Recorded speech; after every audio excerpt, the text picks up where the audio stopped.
In keeping with Harry Reid's theme, I wanted to start off by telling you that I'm here to speak for wildlife, but I'm also here to speak for my grandson Thaddeus and his future. Something is wafting through our air that spells change, irreversible change. And if we fail to act now, global warming spells catastrophic damage to human communities and unfathomable damage to our natural world.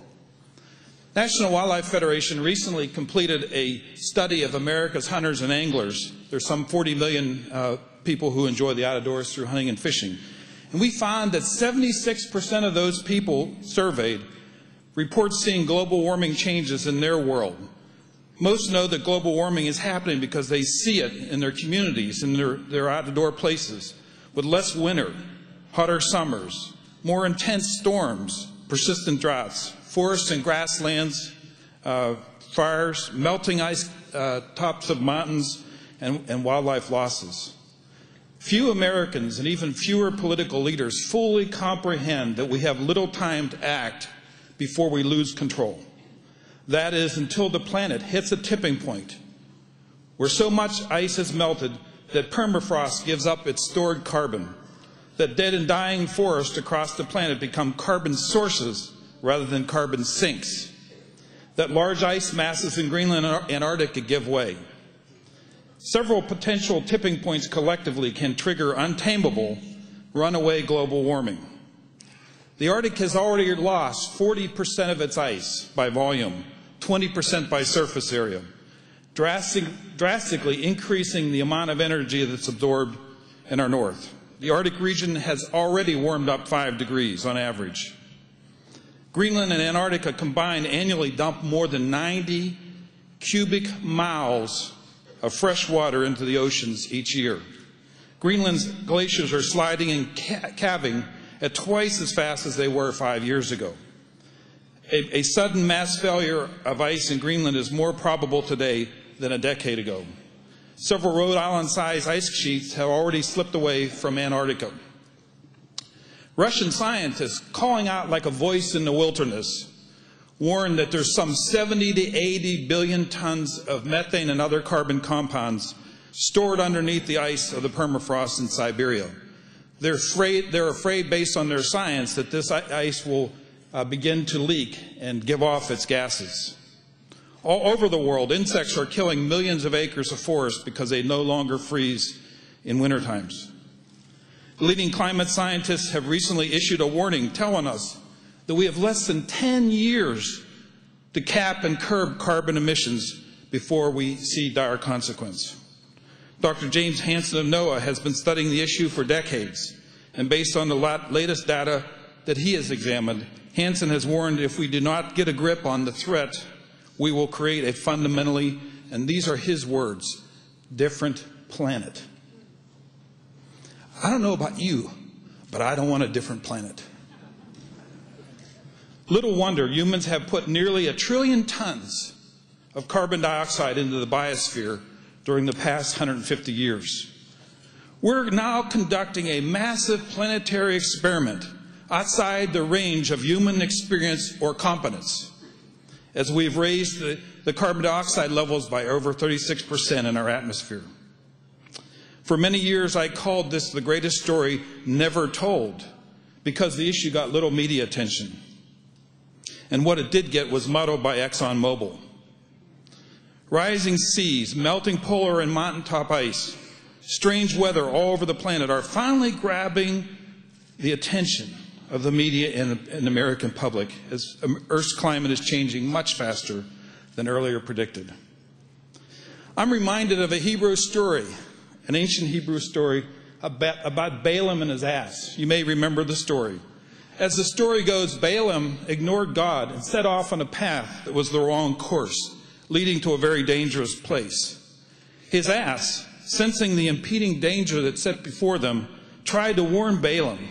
After 3 failed attempts to get his attention, the ass sat down and started talking to Balaam. Shocked into silence, Balaam finally started listening to his ass.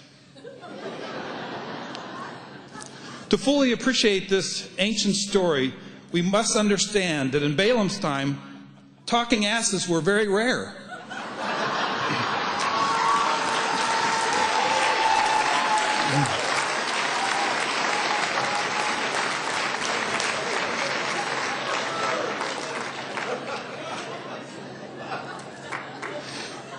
We, too, can learn a lot from listening to fish and wildlife, if we're willing to listen and listen carefully.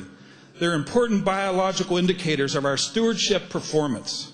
In fact, there's a direct cause and effect relationship between the quality of our stewardship and the fruitfulness of all living resources on the planet. As we degrade our world through global warming, pollution, or habitat destruction, the number and diversity of native fish, wildlife, and plants goes down. As we restore habitats, eliminate greenhouse pollution, or better manage the harvests, the diversity of native species and their relative abundance goes up. Nature can be amazingly resilient, capable of adapting and constantly changing ecological conditions. Wildlife habitats unencumbered by damaging human interventions are inherently durable and sustainable. But their resiliency is limited and rapidly being depleted through these various forces that I mentioned. Published science warns us that misdirected human activities are impoverishing ecosystems around the world. And when coupled with global warming, scientists say that we can expect to see over 1 million extinctions by the year 2050, by the time Thaddy is my age. Polar bears are speaking to us. Are we listening? As early as 1950, Rachel Carson was listening to the fish and wildlife of the planet, and she saw that they were shifting their ranges towards the poles. Her second book, which was written the year that I was born, was entitled The Sea Around Us. Rachel wrote in 1950 these words: "Now, in our own lifetime, we are witnessing a startling alteration of climate." How did she know? She was listening to wildlife. Let me say something else about this day. Like it or not, global warming will be the defining issue of the 21st century.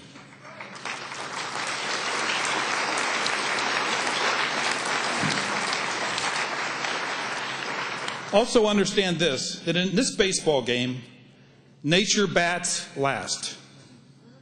And because of the steroid-like effect of global warming, nature will swing a mean bat. There is good news. The good news is that we still have time to avoid the worst consequences of climate crisis. But we must act now, and tackling global warming will lead to opportunities for entrepreneurs, for investors, for farmers, for laborers, and for all those who care about the future. Much like our story about Balaam, we are standing before two gates leading to two separate paths. And we have a decision to make about which path we're going to take. Let me paint the story for you. The first gate is painted brown, and in bright letters, red letters, are these three words: ignorance, greed, and the third word, indifference. Behind the brown gate is a tortuous path leading to unthinkable human suffering and ecological tragedies never before seen by humankind. On this fool's path behind the brown gate, carbon-based energy continues unabated. We double or quadruple atmospheric CO2 in the next few decades and push world temperatures to levels never seen before by humans. The global thermostat has already been bumped up by 1 degree, and with it, the hydrologic cycle has been energized and intensified year by year. As the planet warms, climate becomes not only hotter, but much more unstable, brittle, with intense coastal storms, hurricanes, and tornadoes. Insurance for coastal property will be simply unattainable. Even the federal government will not be able to continue to subsidize this practice. People will be forced to abandon their coastal communities and migrate inland, as so many have already done in the Gulf Coast. At the same time, interior agricultural lands become drier, less productive, and more flammable. as they were this past January in Oklahoma, Texas. Worldwide, deserts have already doubled in the past 30 years. On the brown path, persistent droughts, as we're seeing in the Southwest, and deserts consume millions upon millions of agricultural acres and forest lands. Famines will be the norm in many regions worldwide, particularly those regions of Africa. It's clear this is a pathway to large temperature increases. Behind the Brown Gate, a bevy of ExxonMobil-funded skeptics continue to ignore, insult, and create baseless doubts about leading scientists who have repeatedly warned that a buildup of greenhouse gases is unacceptable. 1 million species of fish will become extinct as oceans acidify with carbonic acid, and terrestrial habitats will be decimated by drought and heat and fragmentation. This pathway is littered with billboards. Let me read a couple to you. One says, "What's good for Exxon is good for America." The second is simply, "Question science," something that's in vogue today. The third is particularly troubling because it said, "If global warming doesn't interfere with your TV reception, don't sweat it." We don't know who paid for these misleading ads, but they're white and they all have big, bold red lettering. Deep down, we all sense relatively small changes in planet's climate have a dramatic consequence. Yet we enter the Brown Gate with our wallets where our hearts should be, and our heads where our wallets should be.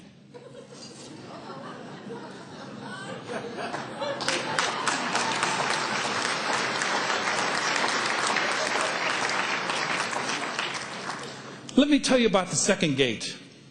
The second gate is green and has these simple words in gold letters: "For our children's future."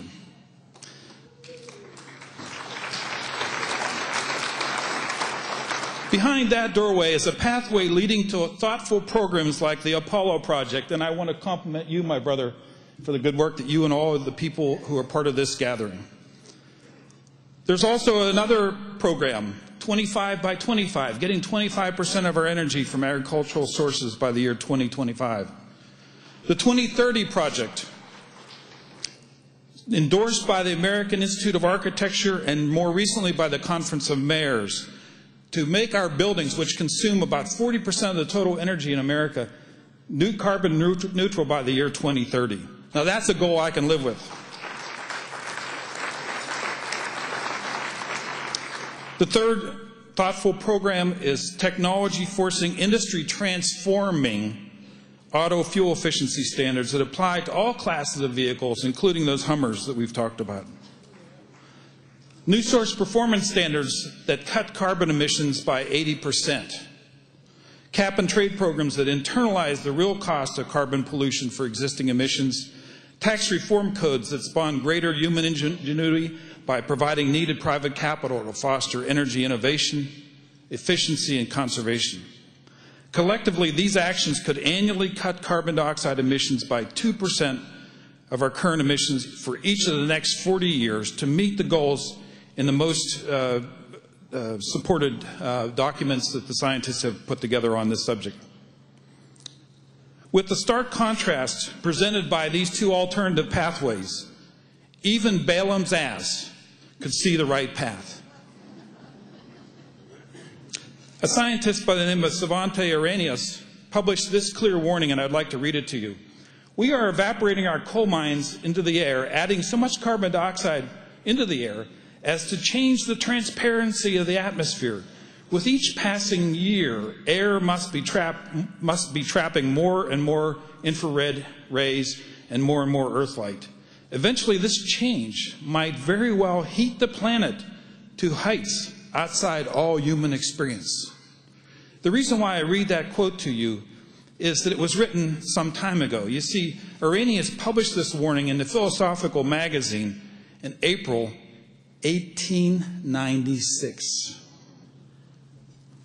So we have been thoroughly warned for more than 100 years. Yet we continue to press forward through the brown-gated pathway. NASA has various space probes at this very moment that are tracking planets in our galaxy. We have learned from the photographs transmitted back to Earth that there's some strange-looking planets out there, but none remotely come close to being inhabitable. After much investigation, we can now conclude that good planets are hard to find.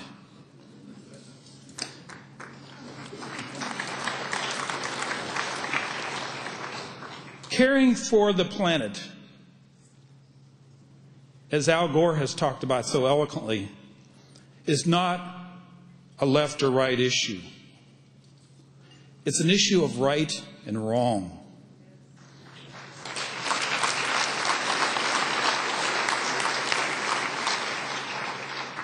A verse in Proverbs says that a good person leaves an inheritance for our children's children. For me, that verse has hands and feet and a cute face and a name of my child's child. I do not want a fundamentally different planet for my grandson Thaddeus. Let me tell you, he deserves a whole lot more. We do indeed all each have a moral obligation to go through the green gate marked for our children's future. For the sake of Thaddy and for all the children of this world, let us tend and keep this earth. For their future, let us set aside our political differences and work together in the grand tradition of Americans, unified to solve this planetary crisis. When I was a teenager, I worked at a gas station and pumped gas and changed oil, and I looked at a lot of dipsticks over the years. And you might ask, why is that relevant? I'll tell you why it's relevant. I know when a car needs an oil change, and I know when a nation needs an oil change. And let me tell you, it's time for an oil change in America.